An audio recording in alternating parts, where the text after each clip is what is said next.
Alexis on fire. Wolf Mother, Finger 11. Anti-flag. Lily Allen. Chaos. And you're watching the Adler cast. Hey, how's it going? Welcome to the Adler cast. My name is Brian Adler. You know, for a lot of bands, it takes a really long time before anybody actually cares about the band, cares enough to go see their show or to buy their album. For today's guests, it was nothing like that. Just 4 years after forming the band, they had one of the top-selling records on the planet, and their latest album also doing very well. It's called Infinity on High. Today, it's Pete, it's Patrick, it's Fall Out Boy on the Adler cast. Well, once we explained to him that it was about our addictions to heroin and and porn. And So you go hand in hand. yeah. And key parties. I've actually had an insane key party addiction. Now, sorry, just for people who've never been to a key party, do you want to... Watch Ice Harvest, I think. Just come to my house. This is definitely the biggest Fall Out Boy show we've ever done. I think that people appreciate it. I mean, I don't know. We never get a chance to talk to the people we don't, so because they're off blogging about it somewhere, or whatever, or, throwing things or supporting another band or something. I don't really know. The typing's so angry that it just mashes a bunch of keys. You guys read those blogs? I mean, you Google search Fall Out Boy, you're going to find a lot of stuff. Do you read that stuff? I read a shirt that Mikey Way from My Chemical Romance was wearing once, and it said, "Don't Google yourself," and that's about the smartest advice anyone's given me in the past couple of years. When you put this record out, it debuted at #1 on Billboard. How are you gonna decide how you feel about this? I mean, how do you define success on a record like this once you've already tasted it? The success for me was the first time I heard it, because I really just wanted it to be a record that we believed in and we really liked, and it was one of those things where that was mission accomplished, when I heard it, because I still believe in this record. It's one of those things where the wonder hasn't worn off. We play these songs every night, and I'm really proud of them, and I'm really happy about it. So I think in that respect, it's been a success since the beginning for me. I had a specific dollar amount, but sitting next to this idealist, I feel like kind of an asshole saying it, so. What I like about celebrity is that I go into Baskin-Robbins and I get peanut butter and chocolate ice cream, and they're out of peanut butter and chocolate ice cream, and then I pass them that little card that they give you, or whatever, when you become a celebrity.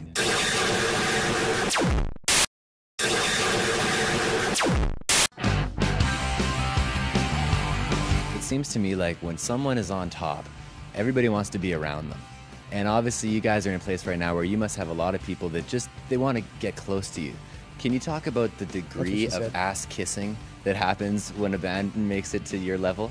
The degree of ass kissing when a band gets to our level is real funny, because people are always like, yeah, blah, blah, blah, like, I know Gabe, Gabe from Cobra Starship. I'm like, yeah, like, the guy, did you just name drop the guy that we're on tour with right now to me? My friend Gabe. Yeah. But he's actually like my friend, though. Yeah, it's kind of weird. People don't, they don't always know who's ass to kiss, really, so I think they'll run around and we watch people kiss the wrong person's ass all the time, you know what I'm saying? Like, it's like, someone, like, they're kissing our tour manager's ass, kind of, and we're like, or dude, dirty. we never do what that guy says, you know what I'm saying? You're definitely picking the wrong ass to kiss. You know what it is like, on a personal level, the celebrity thing's really weird. But then professionally, I'm producing the Cobra Starship record right now, right?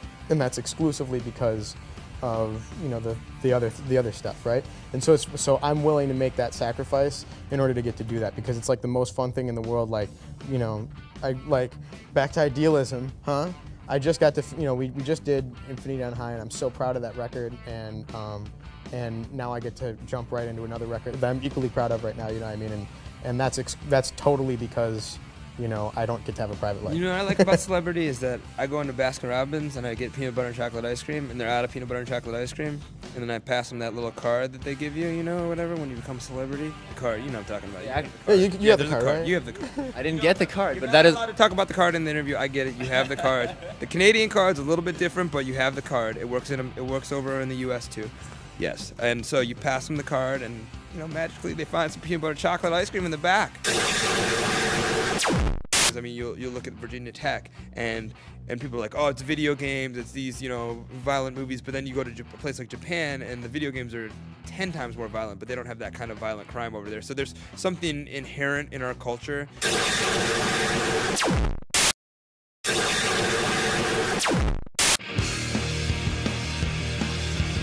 metaphor for the arms race came from the movie Lord of War, right?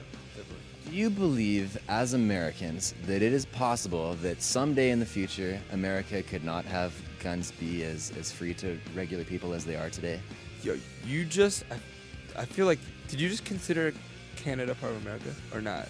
Yeah, but we get in trouble. See, this is the funny thing. If we say America and we're like, do you take American dollars? People are like, we're all in North America. But you just said it and got away with it. I saw that. That's crafty. No, we have a fascination. I mean, in the Second Amendment, we have a fascination with guns. We are absolutely obsessed with it. And I don't think that it is the Second Amendment, right? Yeah. Okay, goddamn, dude. I'm going to look like an asshole over here.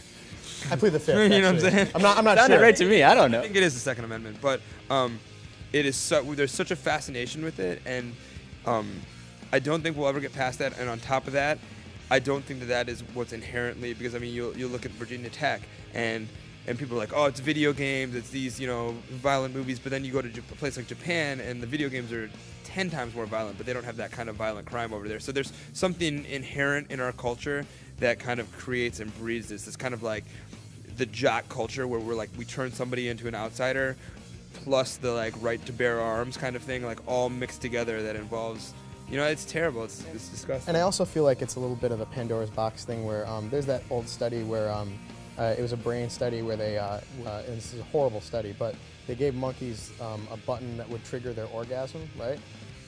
Like that would trigger it in their brain.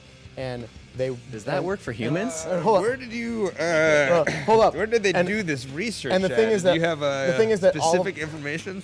All of them died because they wouldn't eat or sleep or anything else once they had this button, right? And cum button is what we call it. And we call it the cum button. That's what she said. And then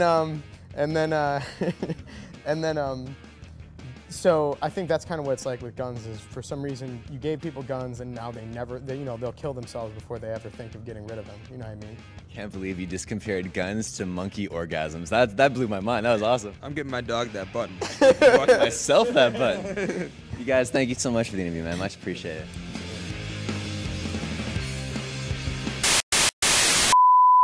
Yo. Yeah, what's going on, y'all? This your boy Chingaling. We are in a band called Kasabi. Under Oath, 3 Days Grace. The All-American Rejects. Billy Talent. Morning. Cobra Starship. Finger 11. Wolf Mother, and you're watching The Adler Report. Adler Cast. Adler Cast. Adlercast. You're watching the Adler Cast. Who are you just going for? We representing, we doing it real big. That's what I'm talking about. Independent entrepreneurship, dog.